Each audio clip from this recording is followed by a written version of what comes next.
cara meio doente, mas é que eu não sei o que aconteceu hoje, do nada, começou uma dor de garganta que, meu Deus do céu, meu olho tá até lacrimejando.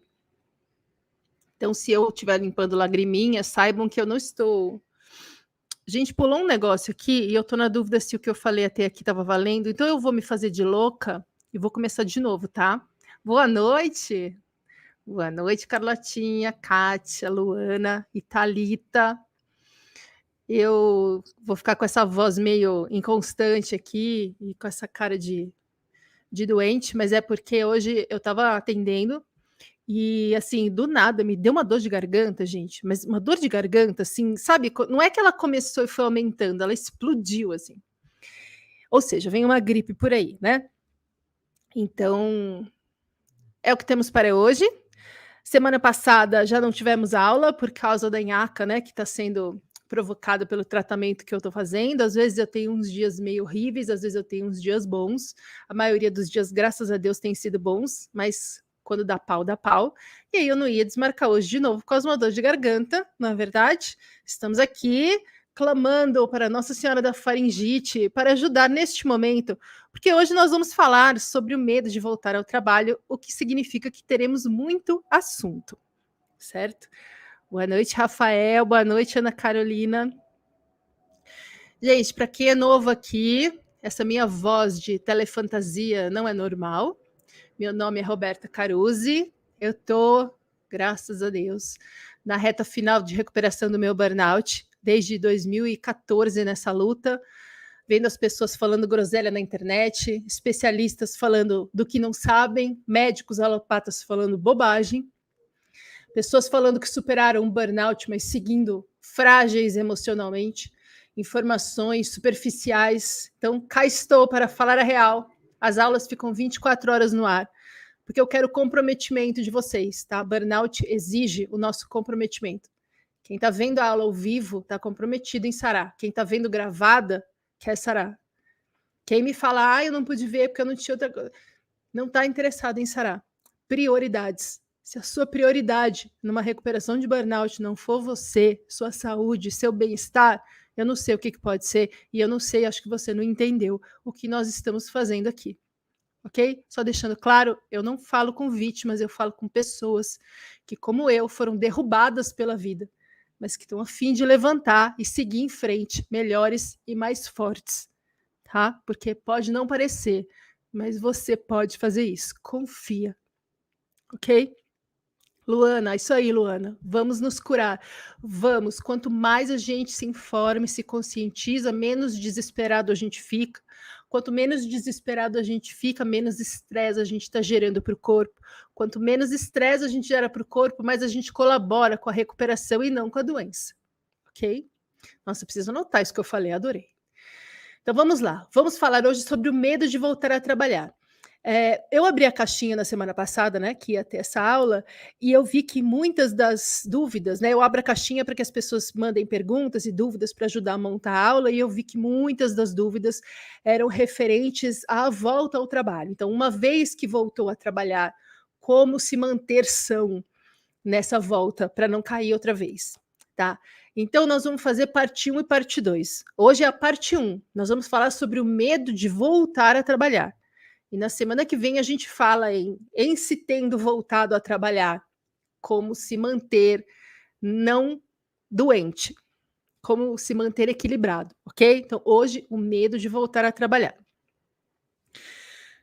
Vou começar super culta, porque eu vou falar o seguinte: quando a gente começa a estudar as leis herméticas, tem uma frase. Deixa eu fazer uma observação. Pode ser que no meio da aula você ache um pouco confuso, mas segura a onda, porque no final eu vou fazer um apanhado geral e amarrar tudo, tá? Para você sair daqui com tudo muito claro, porque é muito importante. Essa aula é crucial, o entendimento dela para sua recuperação. Então vamos lá. Quando começamos a estudar as leis herméticas, tem uma frase que eu acho que é muito boa, que cabe muito bem aqui na aula de hoje, que é a seguinte: às crianças dá-se o leite, enquanto para os homens feitos dá-se a carne. Isso não tem nada a ver com alimentação, tá? É uma figura de linguagem. que quer dizer que a gente tem que estar preparado para receber as coisas da vida. Não adianta você falar uma coisa para quem não tem condição de entender. Eu vou te dar um exemplo e você vai entender onde eu vou chegar com ele, tá? Quando eu estava no primário, a pequena Robertinha perguntou para minha mãe, na saída da escola, eu lembro claramente, como um frame de vídeo cravado em brasa no meu cérebro, porque eu estava um pouco preocupada. Porque eu falei, mãe, o que é cursinho? Quando que a gente vai para o cursinho? Porque alguém tinha falado alguma coisa, contado que o irmão estava no cursinho, alguma coisa assim, e eu não conseguia encaixar cursinho na jornada da escola, que eu achei que eu já tinha entendido completamente. Né? Porque eu pensei assim, tem o primário, tem o ginásio, tem o colegial, aí a escola acaba, tem a faculdade, aí a faculdade acaba e a gente vai trabalhar. Onde que entra o cursinho? E eu fiquei muito preocupada com aquilo. E a minha mãe explicou, não entendi nada, fiquei apavorada. Porque eu ficava pensando que eu não ia saber o que era, eu não ia poder trabalhar. Porque como é que, se eu não tinha feito cursinho, eu ia ter que morar embaixo da ponte. Como é que eu ia fazer? Quando que faz o cursinho, gente? Onde que é o cursinho? Eu tinha, tipo, sei lá, 8, 9 anos. Eu era uma criança muito calma, né? Muito calma. A minha mãe me levou uma vez, quando eu tinha, sei lá, uns 6 anos, para fazer um teste de QI. Por quê? Porque isso em 77, as pessoas não sabiam responder o que ela tinha como pergunta, que era: esta pessoa, esta mini pessoa, também conhecida como minha filha, se preocupa com tudo, se preocupa com coisas que as crianças nem se tocam que existe. E como a ansiedade não era uma coisa comum, reconhecível, né? Nem mesmo conheci, nem mesmo se sabendo que poderia ser uma coisa que tem normal e além do normal, mandaram ela me levar para fazer um teste de QI. Eu até hoje não entendi o que preocupação tem a ver com inteligência, mas enfim, serviu para minha mãe pelo menos sossegar, porque falaram para ela que eu me preocupava que meu QI era muito alto. Então tá, eu não sou ansiosa, gente, sou a gênia. Parabéns pelo diagnóstico médico de 77. Oi, David, chegou. Boa noite. Mas enfim, quando eu tinha 17 anos e chegou a hora de eu fazer cursinho, eu sabia o que era cursinho. Eu sabia o que era, eu sabia qual que eu queria fazer, eu sabia para que servia, por que a gente fazia, eu sabia tudo sobre cursinho. O que eu quero dizer com essa história edificante sobre a minha tenra infância? Que não adianta você querer colocar o carro na frente dos bois. Essa é uma expressão antiga, será que todo mundo conhece? Não é um carro que a gente dirige na rua na frente de um boi, é um carro de boi, é tipo uma charrete. O boi puxa o carro, que nem o cavalo puxa a charrete. Então não adianta querer colocar o carro na frente do boi, não adianta querer colocar a carroça na frente do cavalo. O que significa que não adianta querer pular partes do processo. Do mesmo jeito que uma criança de 9 anos não tinha a menor condição de entender o que é um cursinho, mas quando ela fez 17 anos, ela estava preparada para entender, para fazer, para cursar, para escolher. Quem acabou de descobrir que está com burnout não tem a menor condição de entender como é que vai conseguir voltar a trabalhar. Mas no fim do processo, ela estará. A pessoa vai estar preparada, informada e segura. Não adianta colocar o cavalo na frente da carroça. Não adianta querer resolver um problema que você não está pronto para resolver ainda. Não adianta querer entender no começo do processo, às vezes no meio dele, como que vai ser uma coisa que você não está pronto ainda para entender. Então agora, solta esse ombro, relaxa o corpo, gente, respira comigo. Inspira, expira, se acalma. Hoje, você não consegue entender como você vai conseguir voltar a trabalhar. Porque só de pensar em voltar, você fica ansioso. Porque quando você recebe uma mensagem de alguém da empresa, você já dá uma surtada interna. Porque você não consegue entender o que você poderia fazer da vida para pagar os boletos com tranquilidade e não cair de novo. Calma. Hoje, o que você precisa entender é, na hora certa, você vai saber. Eu prometo para você. Ai, Marivaldo, boa noite. Ai, Luana, obrigada. Que bom que tá entendível com essa minha voz do Telefantasia. Tem uma coisa, gente, que atrapalha muito a gente, que faz a gente ter esse medo da volta, que é a pressa. A gente vem de uma vida inteira em que a gente estava empenhado em corresponder às expectativas das pessoas. E durante um tempo da nossa recuperação, a gente ainda fica tentando provar para as pessoas que a gente não é preguiçoso como elas estão pensando. Às vezes a gente tenta provar para a gente, para nós mesmos. Uma vez uma menina me contou que ela saía para correr todos os dias. E todos os dias ela passava mal num naipe que ela precisava ligar para o irmão dela, que ia de carro buscar aonde ela tinha parado. E ela estava fazendo isso há dias e dias e dias. E aí eu fui conversando com ela e eu vi que ela achava que se ela ficasse em casa descansando, ela estaria assinando um atestado de preguiça. Porque a família dela estava falando que ela era preguiçosa, porque não entendia o que era o burnout. Quando o irmão ia buscar, ela entrava no carro e ele falava que ela estava de preguiça. Então, no dia seguinte, ela tentava correr mais longe.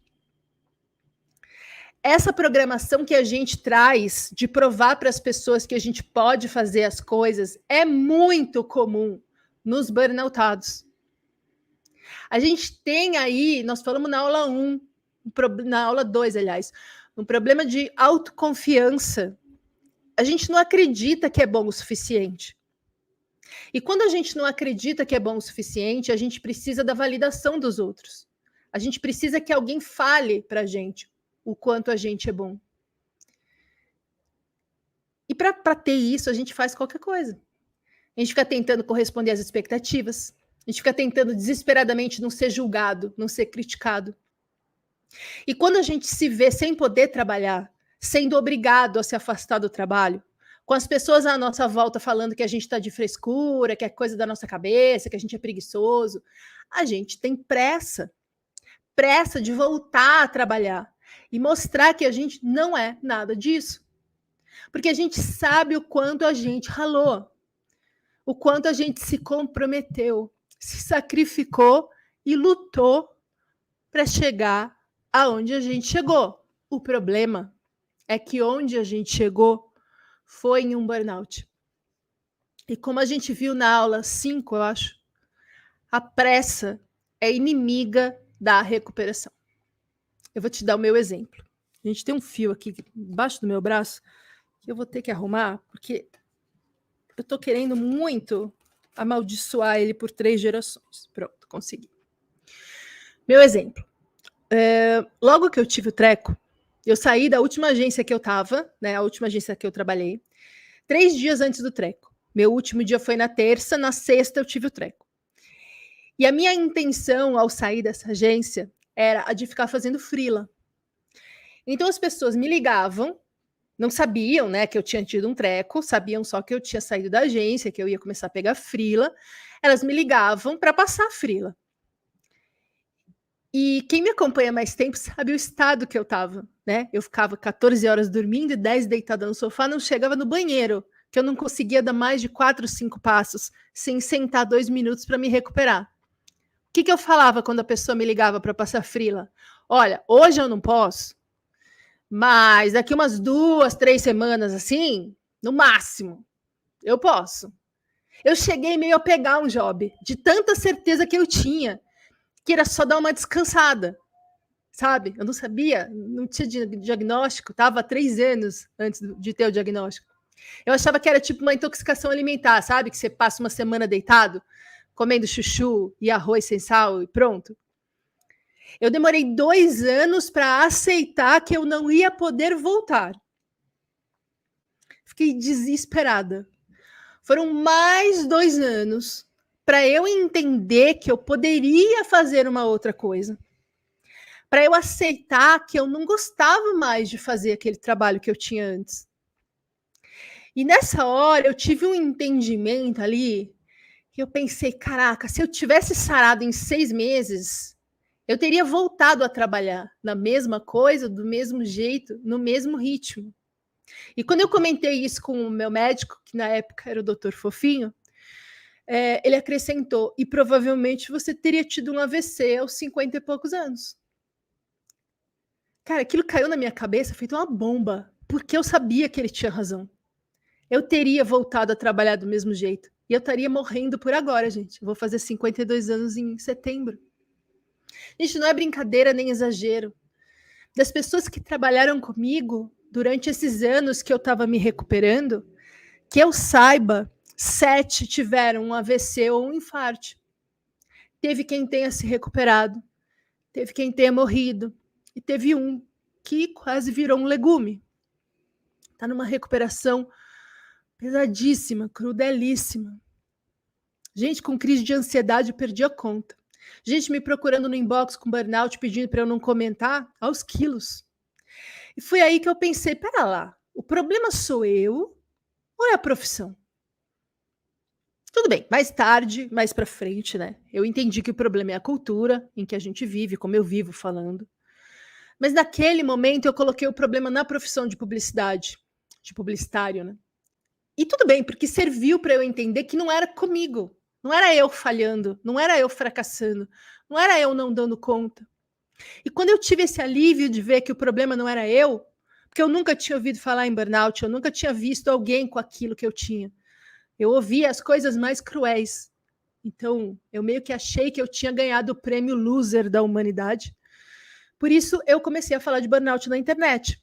Porque essa sensação de, pera, então não é só comigo?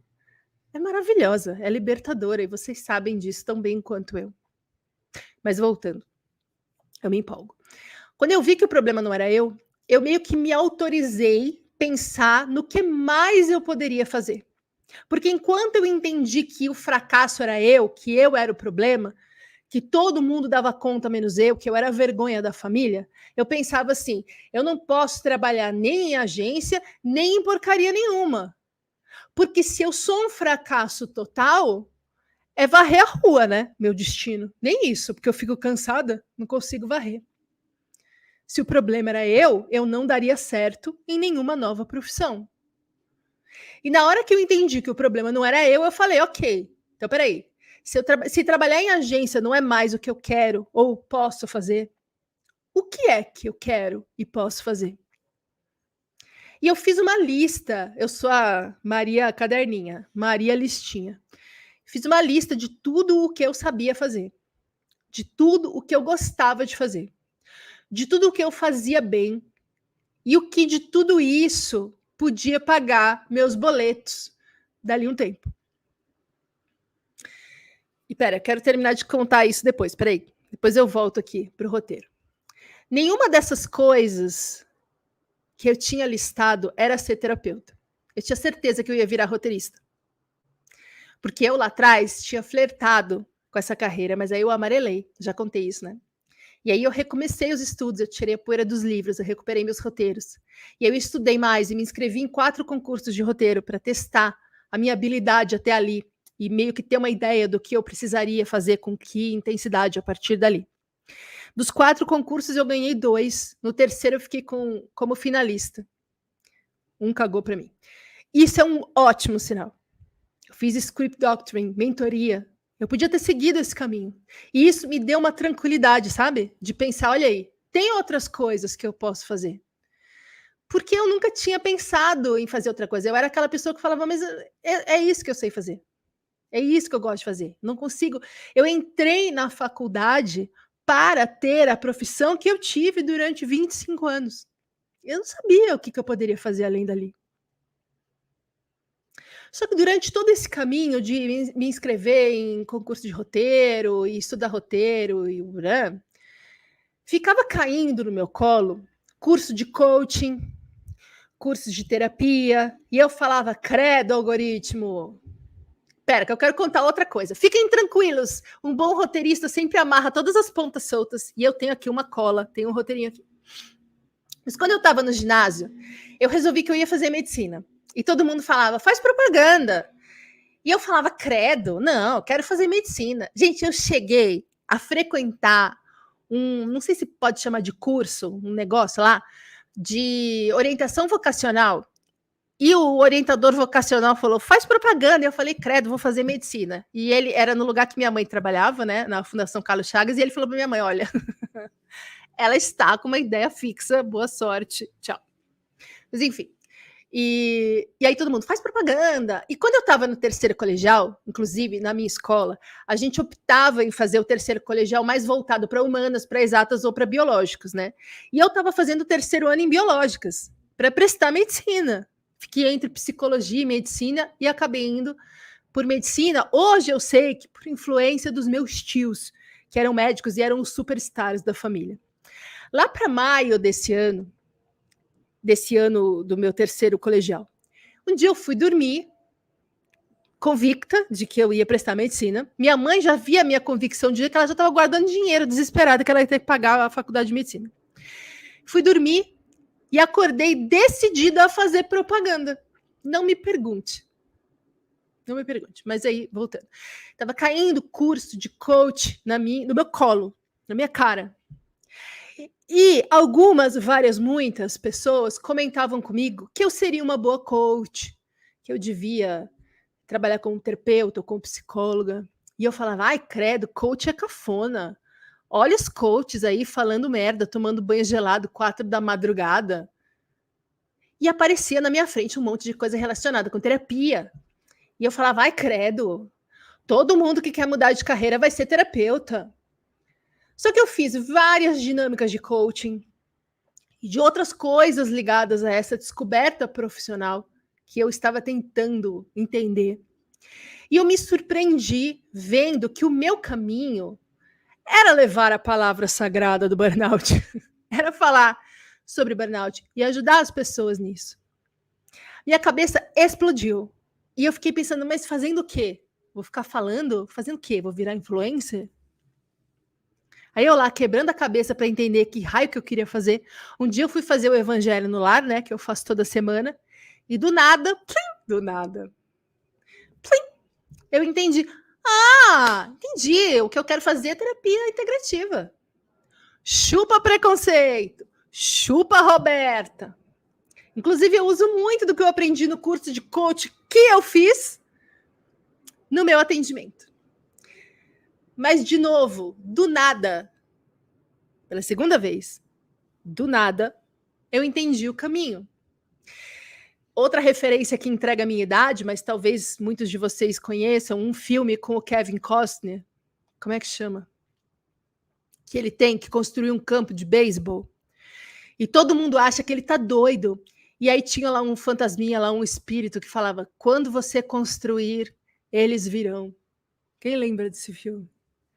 É isso, gente, aqui vai a parte mais importante dessa aula. Quando eu estava pronta para seguir o meu caminho, eu entendi que caminho era esse. Vou repetir. Quando eu estava pronta para seguir o meu novo caminho, eu entendi completamente que caminho era esse. É aquele clichê, quando o aluno está pronto, o professor aparece. Clichê só é clichê porque é verdade. Eu vou repetir mais uma vez, gente. Quando eu estava pronta para seguir o meu caminho novo, eu entendi que caminho era esse. Deixa eu ver aqui. Oi, Francine e Isis. Oi, Francine e ou Isis. Ai, Francine. Peraí. A gente já volta aqui, tá bom? Campo dos Sonhos. Boa, Sâmia. Campo dos Sonhos é o nome do filme com o Kevin Costner, que ele tinha que construir o campo de beisebol. E o espírito falava assim, if you build it, they will come. Então vamos lá. Eu abri várias pontas, gente. Vocês vão ficar aqui muito felizes de ver que eu vou amarrar todas, tá? Viva a cola. Então vamos lá. Cérebro de planejamento estratégico e roteirista. Vamos organizar esse monte de coisa que eu falei até aqui, tá? Ainda não é a minha amarração final. Eu vou voltar para o chat, tá? Depois. Oi, Cristina, boa noite. Não, atrasou, mas chegou. É isso que importa. A Luana está respondendo. Calma, já venho aí. Isso aí é um outro assunto.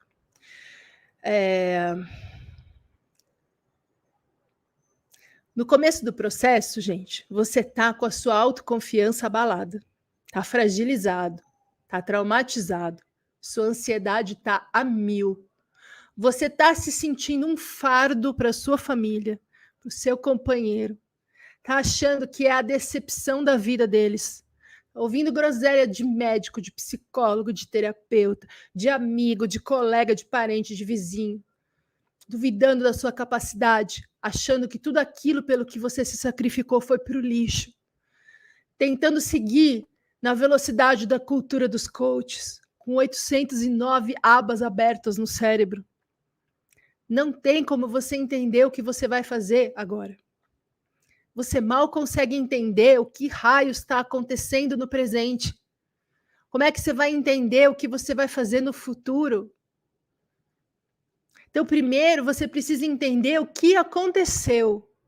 E veja, entender o que aconteceu não é entendi que eu tive um burnout. É por que eu tive um burnout? Por quê? Porque você não sabia quem você era, do que você é capaz, você não achava que era bom o suficiente, você precisava da validação dos outros.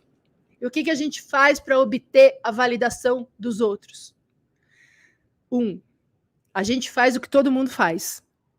O que esperam que a gente faça. A gente segue o gado, que nem eu falei na aula dos zumbis. É um jeito da gente ser aceito nos grupos sociais em que a gente faz parte. E não ser criticado e não ser julgado. 2, a gente trabalha mais, se esforça mais, fala sim para tudo, se ferra mais, entrega mais do que pediram para provar que tem valor. 3, a gente não consegue lidar com crítica, com rejeição, com nada que invalide a gente. Então a gente vira perfeccionista, workaholic, ansioso. E tudo isso é a base do estresse e do nosso burnout. E eu te pergunto aqui, se você voltar a trabalhar agora, o que vai acontecer? A mesma coisa. Você vai cair de mais alto. Aliás, 99% das pessoas que burnoutam acham uma hora que já dá para voltar. Voltam fazendo a mesma coisa e caem de novo. Os outros 1% não fazem porque o nível de fadiga está alto demais e a pessoa cai antes de conseguir tentar de novo, tipo eu. Em segundo lugar, você precisa aceitar. Vamos organizar aqui. Em primeiro lugar, você precisa entender por que você burnoutou. É preciso entender como nós viemos parar neste lugar. Qual é a nossa responsabilidade nisso? Entender por que burnoutou. 2, segundo lugar, você precisa aceitar e assumir a sua responsabilidade. E isso inclui sair do lugar de vítima, em que a vida é dura, em que você não tem opções e saídas, que não tem grana, porque a crise, porque a pandemia, que o preço do médico, etc. Ok? Assumir responsabilidade. Quando a gente assume responsabilidade, a gente imediatamente se torna capaz e apto de mudar as coisas que precisam ser mudadas dentro e fora de nós. E a gente sai do problema. No lugar da vítima, nós somos impotentes. A gente fica ansioso, estressado e empacado. Então, primeiro, por que você burnoutou? Segundo, assumir a sua parte da responsabilidade nisso. Diferente de culpa, hein? Culpa ninguém tem. Responsabilidade. E terceiro, você precisa questionar. Vocês estão notando que isso é muito importante para vocês conseguirem fazer esse caminho até voltar a trabalhar, tá? Terceiro, você precisa questionar suas crenças. Sair do piloto automático. Quem estava na quinta retrasada sabe o que é o piloto automático, né? A gente falou na aula dos zumbis. Separar o que você faz, porque você acha que é o que esperam de você, e o que você faz, porque é o que você quer fazer. Precisa tratar do seu trauma, reconquistar a confiança, noção de merecimento, noção de alto valor. Porque quando a gente chega num burnout, a gente está achando que a gente não é bom o suficiente. E porque a gente sempre achou isso, foi que a gente trabalhou além do limite, para provar que a gente pode, para provar que a gente é bom. Se você continua achando que você não tem força... Gente, é muito importante isso. Se você continua achando que você não tem força diante de uma vida injusta, que você tem azar, que você não merece, que você não é bom o suficiente, que você nasceu para morrer de trabalhar, você vai voltar a trabalhar exatamente do mesmo jeito de antes. Tem uma ilusão na gente em achar que sair de um burnout é só conseguir baixar o cansaço e seguir trabalhando. Mas isso é só o que fazem a gente acreditar. Quantas vezes você não leu e ouviu pessoas falando que não tem cura, só tem controle?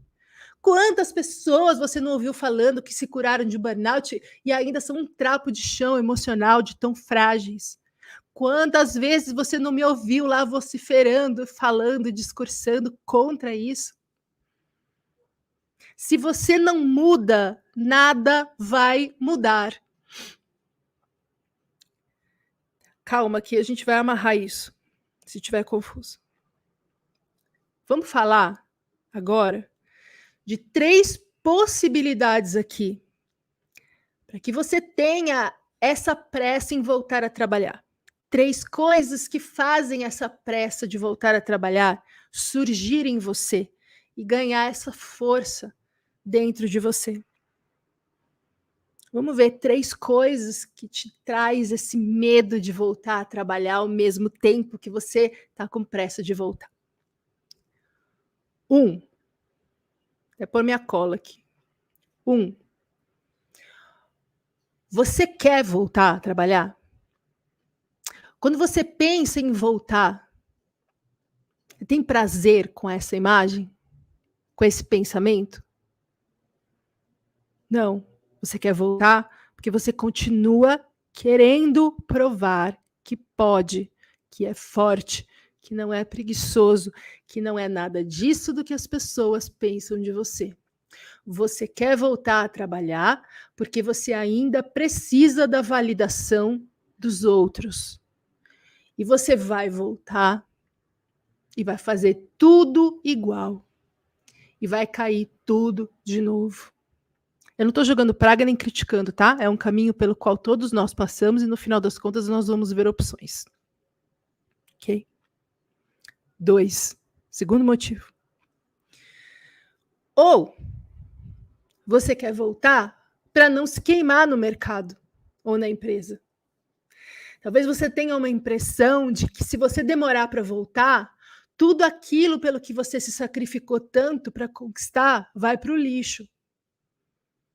Você tem a impressão de que você está jogando tudo o que você conquistou fora. Minha pergunta é: o que é mais importante para você? Sua saúde ou a sua carreira? Mas eu já adianto que as coisas que a gente aprendeu não vão para o lixo. Tá?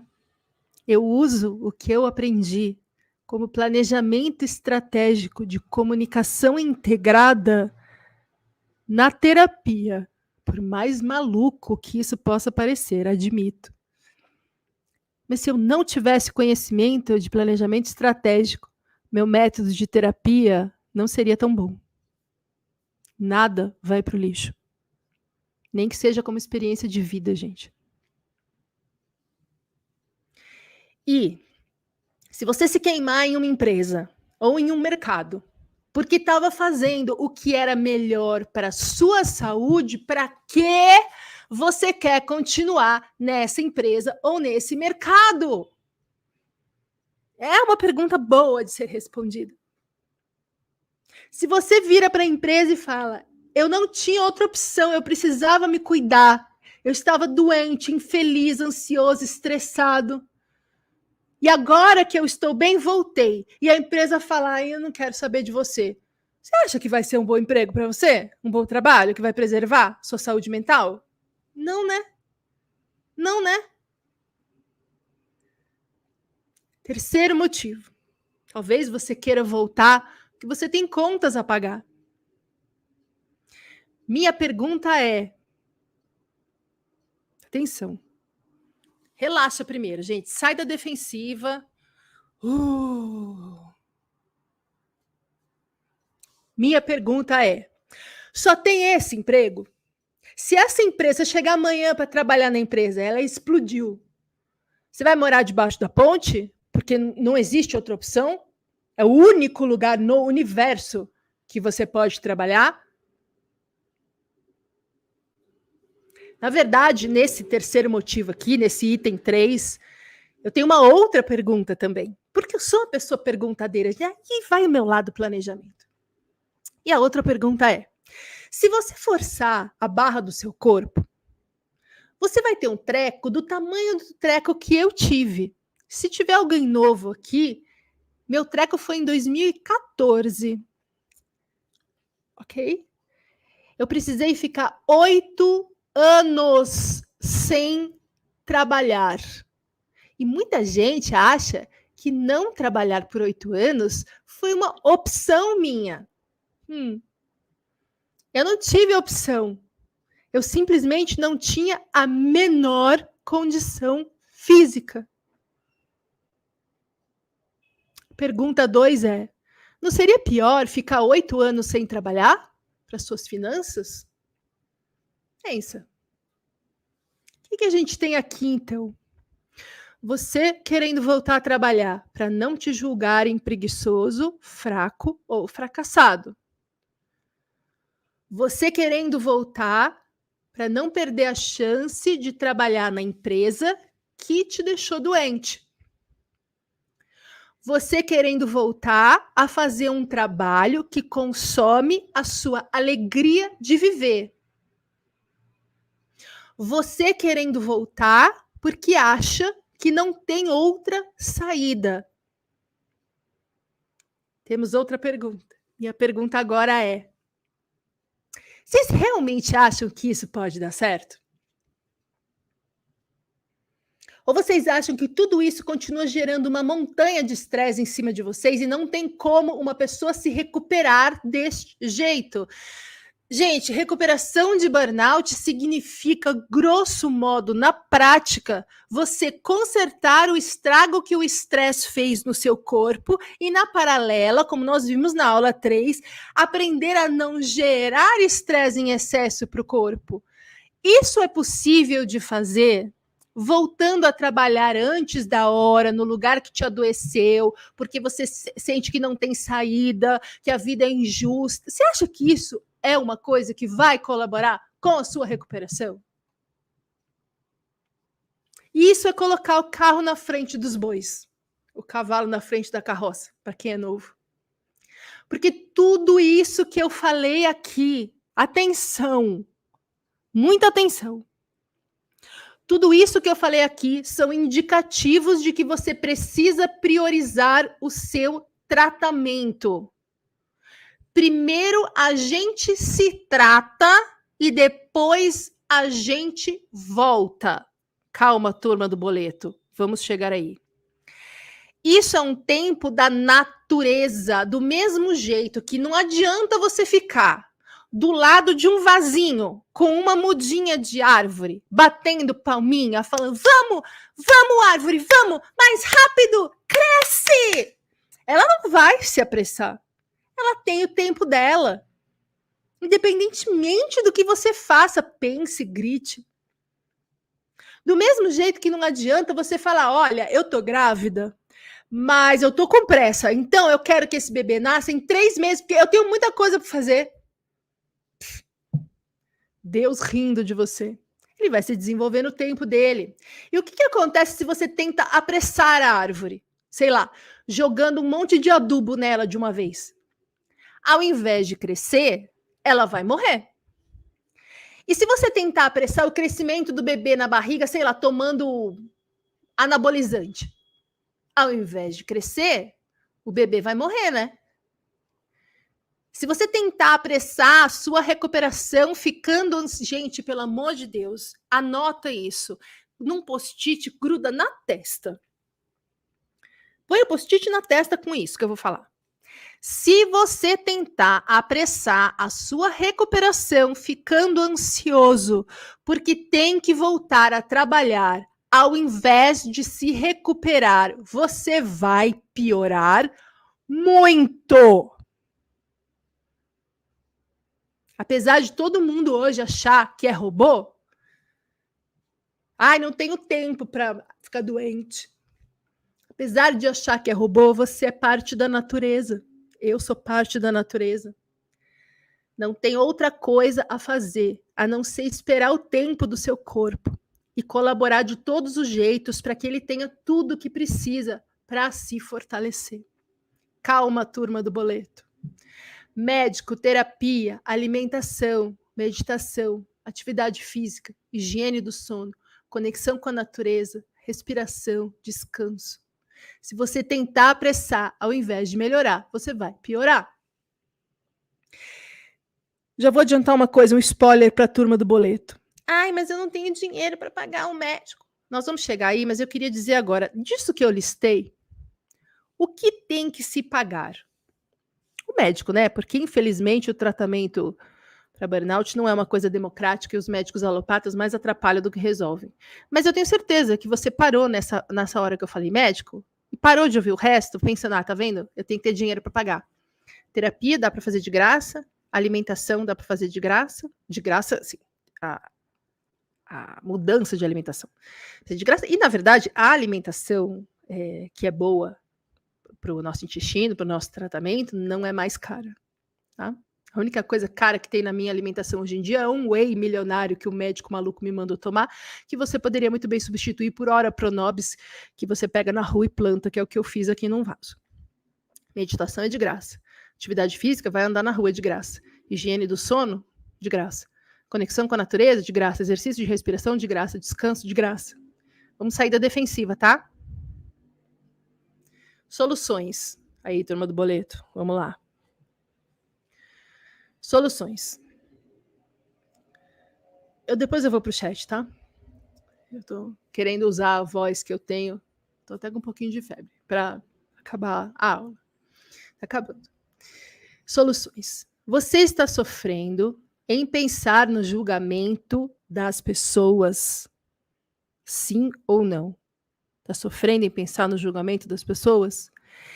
Então, se sim, você não tem que voltar a trabalhar. Você tem que trabalhar em você essa necessidade de validação externa. Você vai ter que descobrir a sua força, o seu valor, o seu tamanho, o seu potencial. E você vai descobrir. Eu passei pelo mesmíssimo caminho. É fácil? Não. Mas você precisa entender por que precisa da validação externa e não corresponder às expectativas das pessoas, porque você já sabe que este caminho não dá certo, foi o que você fez. A não ser que você queira chegar num outro burnout, aí dá certo. Você está achando que fora da empresa em que você lutou tanto para conquistar o seu espaço, você está ferrado? Sim. Se sim, então você não tem que voltar a trabalhar. Você tem que trabalhar em você essa disposição para se colocar em lugares indignos. Porque nós estamos falando aqui de uma empresa que tem responsabilidade pelo seu burnout. Você está assumindo a sua responsabilidade. E eles? Eles estão colocando a culpa em você. Tá? É essa empresa que você acha que é a solução para você? Ou você precisa pagar suas contas? Sim, preciso pagar minhas contas. Então você não precisa voltar para trabalhar onde você estava.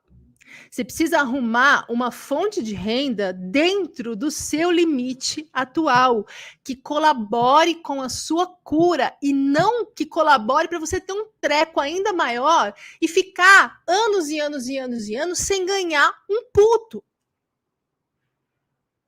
Gente, não adianta colocar a carroça na frente do cavalo. Você falar, eu não tenho alternativa, se eu não trabalhar, ninguém come. Isso daí não vai fazer o seu corpo se convencer a não ter um treco. Tá? Não é assim que funciona. Primeiro você se trata, se fortalece e depois você volta. Se nesse meio tempo você precisa trabalhar, que seja numa coisa que respeite seu tratamento, que esteja dentro do seu limite. Ninguém está falando aqui para você arrumar uma carreira no dia seguinte do diagnóstico. Mas você pode. Gente, é o mesmo princípio do seguinte: imagina que eu moro num lugar e aí eu quero mudar de lugar, mas para comprar o outro apartamento eu preciso vender esse daqui. Certo? E eu perdi o meu raciocínio, porque eu pensei outra coisa. Eu pensei uma coisa melhor. Então, já que eu perdi o raciocínio, vamos para outra. Dentro do primeiro você se trata, se fortalece, depois você volta. Imagina que você fez uma cirurgia na barriga, tá? No dia seguinte, você resolve correr uma maratona. Que você não pode perder o ritmo que você conquistou com anos e anos de treino de corrida. Levantando cedo, né? Seguindo planilha. Então, no dia seguinte você tá lá correndo, cheio de ponto na barriga, porque você não pode parar. Vai dar certo? Não, né? Você vai ter que ficar deitado até que o seu corpo se recupere da cirurgia, e aí você vai voltar aos poucos. Certo? O que eu ia falar do apartamento se eu preciso vender um para depois comprar o outro, eu posso vender esse apartamento aqui, morar num lugar alugado, até que eu encontre outro apartamento que eu goste tanto a ponto de querer morar lá. Certo? Se eu ficar com pressa, eu vou vender esse apartamento, no dia seguinte eu preciso comprar outro, porque senão eu vou ter que dormir na rua. Vai passar 3 dias, eu vou olhar onde eu tô morando e vou falar, gente, que moquifa, por que eu tô morando aqui? Credo, e eu vou ter que começar de novo a procurar um novo apartamento. Então, assim, você saiu de um emprego, não importa se você está afastado ou não, você saiu de um emprego que te adoeceu. Você estava infeliz, estressado, sem dormir, ansioso, desesperado. Aí eu preciso pagar minhas contas. Voltar para esse emprego não pode ser uma solução, porque você vai ter um treco e vai ficar 10 anos sem poder trabalhar.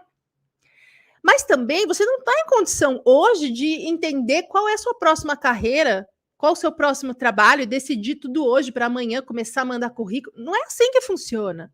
Então, o que você faz nesse meio tempo? Sei lá, você faz alguma coisa que gere uma renda e que não necessariamente vá virar uma carreira. Teve uma época que eu vendia snacks, chips de couve. Calinha tá aqui. E sabe que chips de couve era uma delícia. Era bem aceito.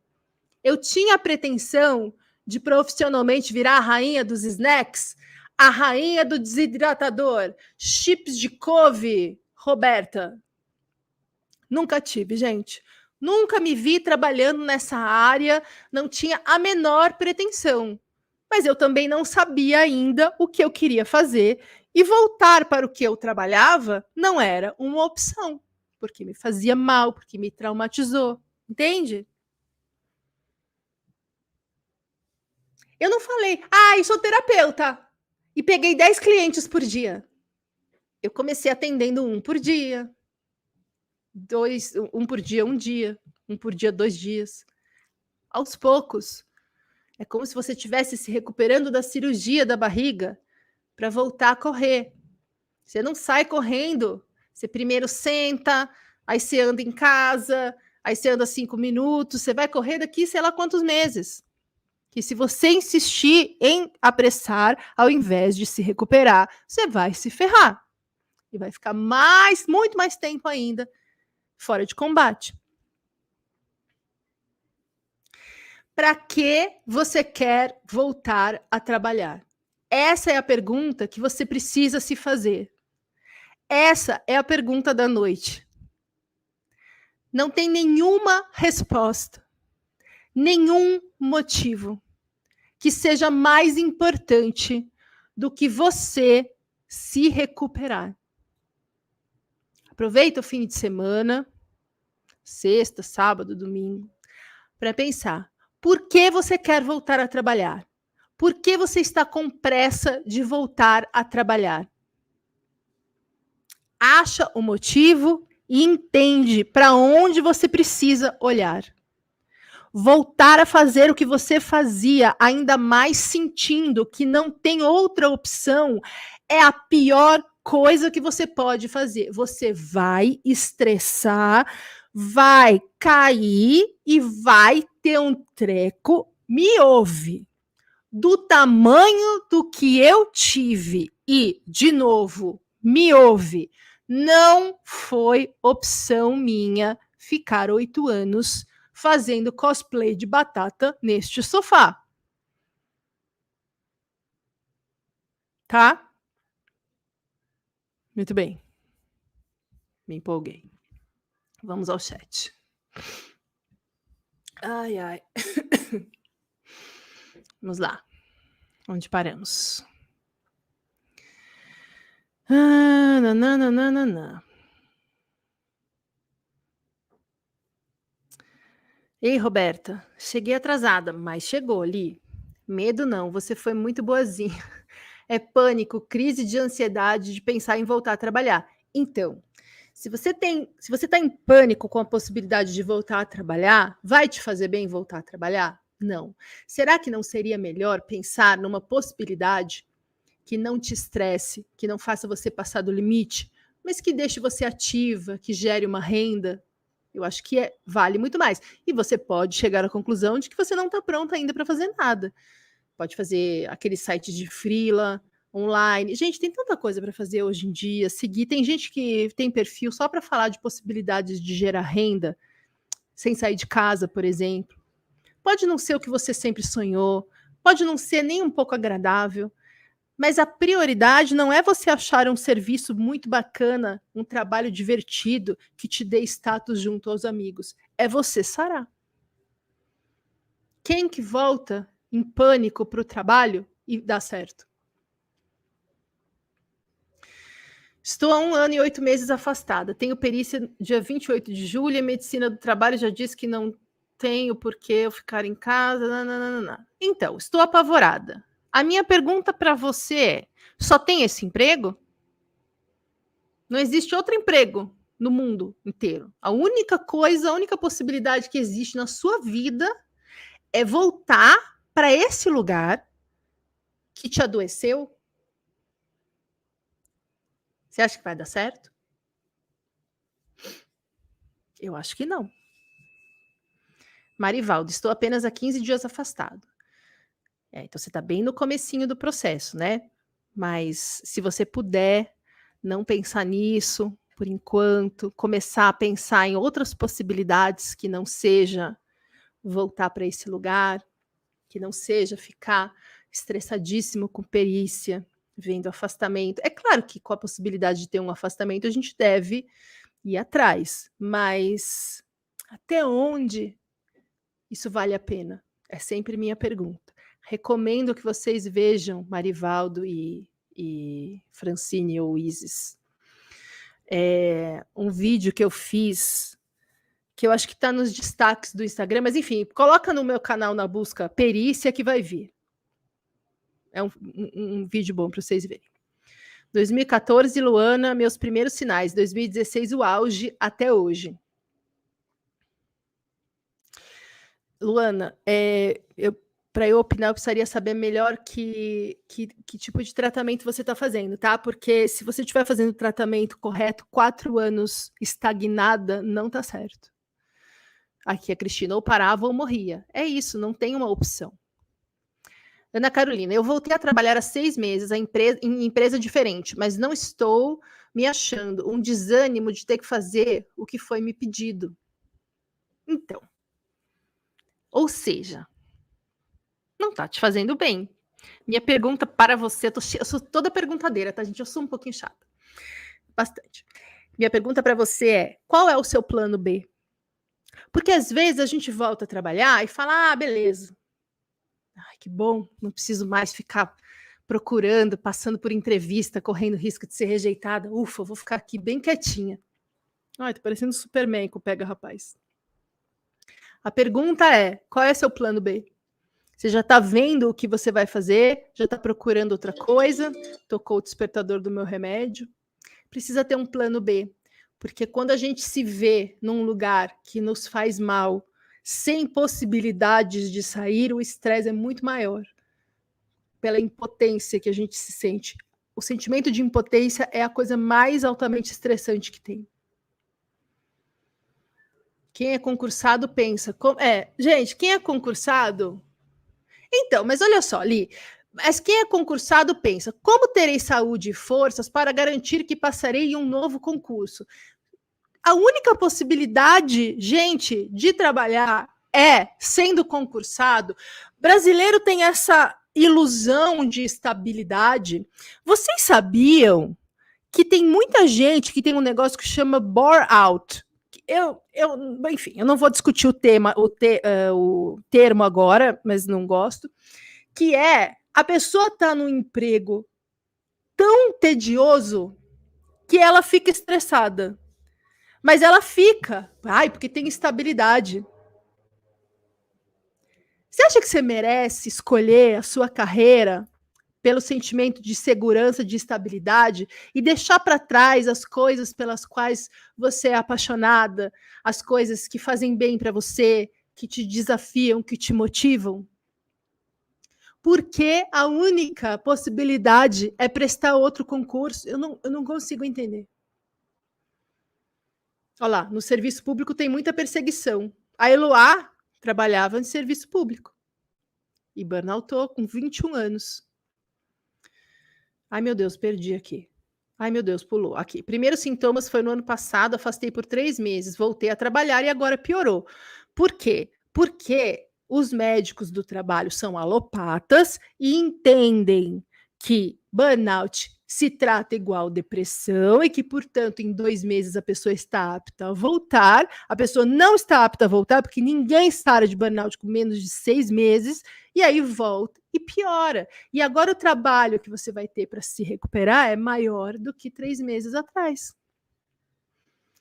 Burnout, olha, Francine ou Isis, lá em cima você já falou o negócio do jejum intermitente, não sei o quê. Agora você falou o seguinte: burnout destrói o psicológico, nunca mais seremos os mesmos. Graças a Deus, pois se a gente fosse os mesmos que fomos, nós ficaríamos eternamente burnoutados. O burnout vem, gente, pelo amor de Deus, vem para a nossa vida para que a gente entenda o que a gente está fazendo de sabotagem contra nós. É um grande processo de amadurecimento, de autoconhecimento. Essa história de, nunca mais eu serei a mesma, o burnout, como se fosse uma coisa que te estraga. Isso não existe. Isso não existe. Esse negócio de estigma de burnout, quem acha que você ficou estragada porque teve um burnout, é uma pessoa que você não tem nem que dar trela, não tem que trabalhar para ela nem com ela. Entendeu? Ana Carolina. Olha, elogio. Como elogio, vou clicar na tela aqui, gente, que eu sou uma pessoa... Ó, Roberta, suas aulas são maravilhosas e essa foi surreal. Valeu, né, gente? Eu piorar minha faringite? Obrigada por compartilhar esses conhecimentos e passar tantos insights. Ana Carolina, é um prazer. Até porque, para eu chegar nesses insights, eu primeiro tive os insights comigo. Então, eu falar aqui para vocês me ajuda muito. Aqui.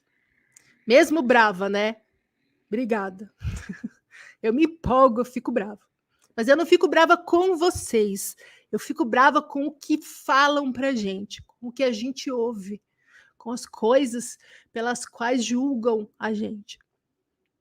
Roberta, já tenho ideias e vontade para uma mudança profissional, mas tenho receio de não ser a hora para começar, porque eu não sei se eu tenho energia para me dedicar a algo novo agora. Como saber se já está na hora de recomeçar sem correr o risco de adoecer de novo? Quando você não tiver mais essa dúvida. Porém, não espere, não... assim, porque assim, olha, imagina se eu tivesse esperado estar 100% recuperada para começar a atender como terapeuta. Eu ia começar a atender, acho que no ano que vem, né? Eu devo, até esse fim desse ano, a Macarena, que faz o serviço dela, eu ia começar a atender no ano que vem. 1 ano a menos atendendo. Enquanto você não se sente pronta, quando você se sentir pronta, você vai entender qual é o seu caminho novo e vai se sentir confiante, segura e motivada. Tá? É óbvio que sempre vai ter uma duvidazinha, um fundinho de dúvida, até a gente efetivamente começar a trabalhar, e nós vamos falar isso na semana que vem, porque a gente está vindo de um trauma. Mas enquanto a gente fala, ah, meu Deus, acho que não, ah, meu Deus do céu, o que você tem que fazer é começar a colocar essa energia em movimento. Tá? Pega um papel, uma agenda, uma caneta, sei lá como você se organiza, e você vai listar tudo o que você precisa saber, estudar, ter, juntar, descobrir, fazer, para começar a trabalhar nesse seu novo caminho profissional. E aí você vai quebrar essas tarefas grandes em pequenas tarefas. Tá? Então, o que você pode fazer hoje com os recursos que você tem para já começar a colocar isso em marcha? E aí, todo dia você faz um pouquinho, cada semana você faz uma coisinha, já aproveita para ir estudando. Eu fui fazendo meus cursos sem a menor noção de quando eu começaria efetivamente a atender.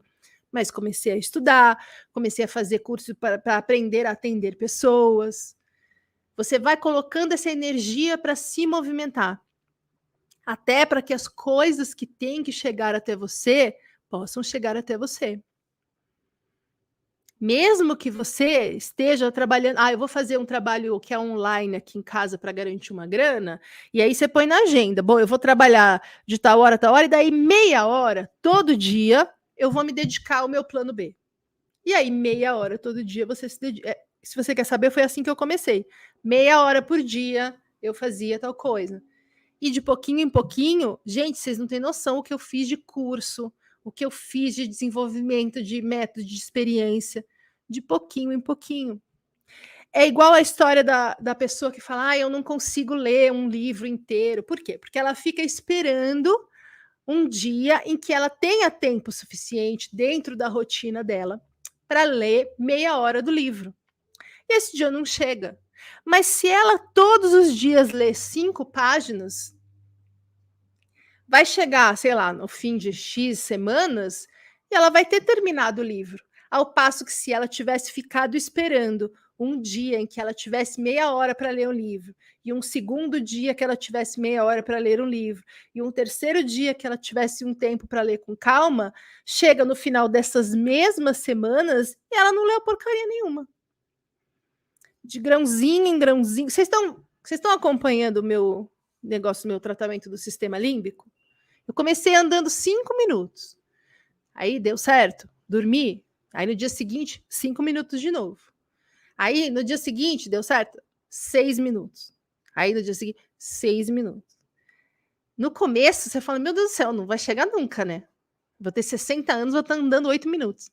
Não, hoje eu andei 20, agora não sei se 21, acho que 21. Amanhã eu vou andar 22, se a garganta deixar.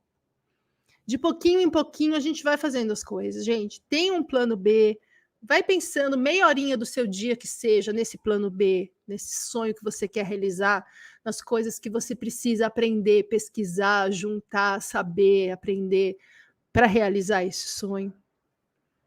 As coisas que valem a pena não necessariamente acontecem do nada. Elas são somas de pequenas coisas, assim como o nosso estresse foi uma grande soma contínua de pequenas coisas que aconteciam, que se repetiam no nosso dia por anos. A gente não teve burnout porque aconteceu uma coisa grande. Para voltar é a mesma coisa. É a soma de várias pequenas ações na sua rotina. É começar a meditar 1 minuto por dia. É começar a fazer uma atividade física e andar 5 minutos por dia. Entendeu?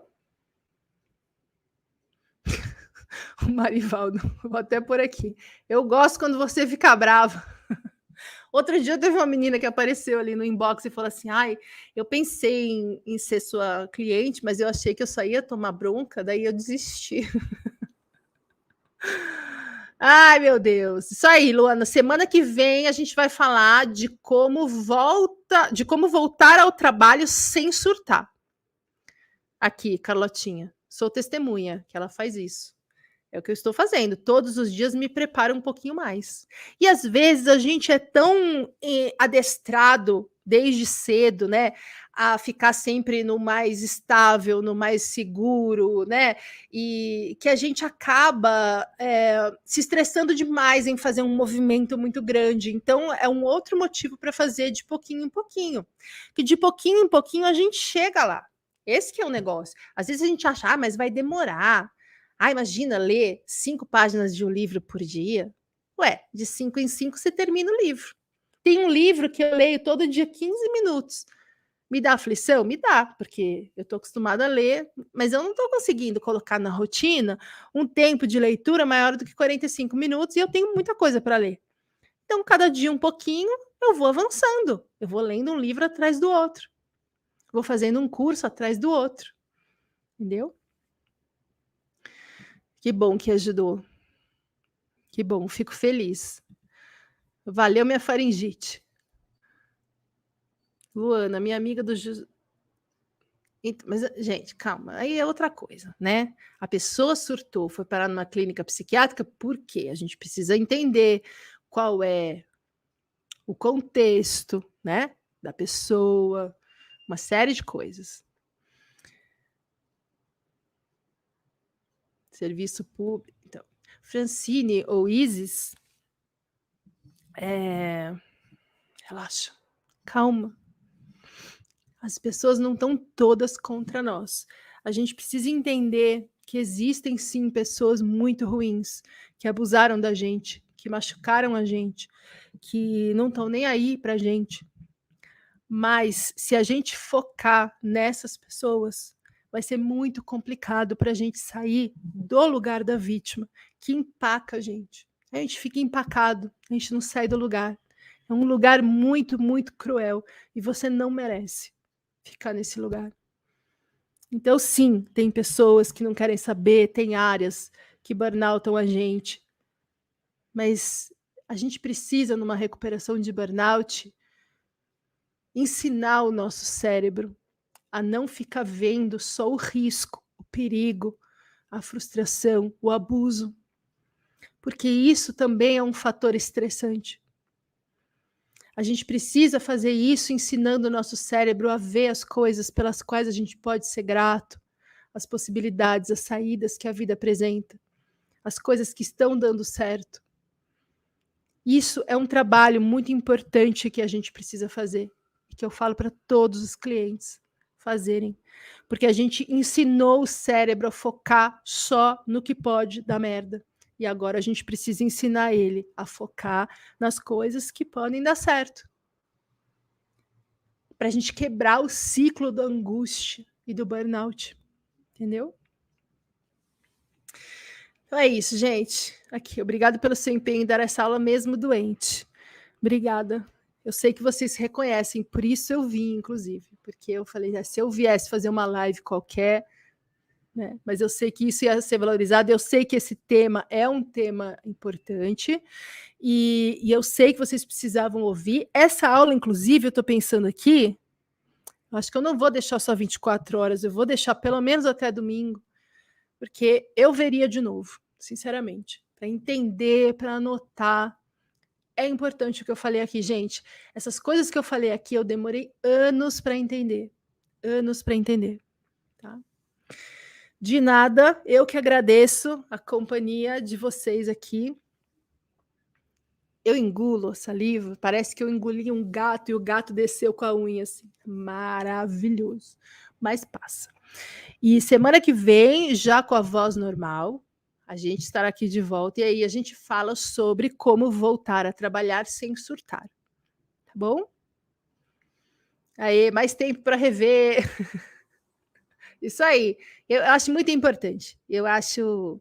E eu não tive muito tempo de ficar também falando pro pessoal, gente, vamos na aula, vamos na aula, vamos na aula. Então deve ter muita gente que precisa ver e que acabou não vindo, porque eu não fui muito enfática na minha divulgação, que essa semana está um pouco complicada. Semana que vem eu ainda vou estar um pouco falha na minha presença online, mas é por um bom motivo, tá? Eu estou revendo algumas coisas, algumas formas de explicar as coisas, porque eu acho que vai ficar mais fácil para todo mundo, mais eficiente para quem está chegando, e aí eu preciso de um pouquinho mais de tempo, tá? É isso aí, Cristina, vê de novo. Kátia, de nada. Thalita, vou deixar. De nada, Sâmia. Obrigada, gente. Eu que agradeço vocês aqui. Uma ótima semana. Quinta que vem estamos aqui falando então como voltar sem surtar. Tá bom? Obrigada, um beijo enorme, boa semana e até quinta que vem.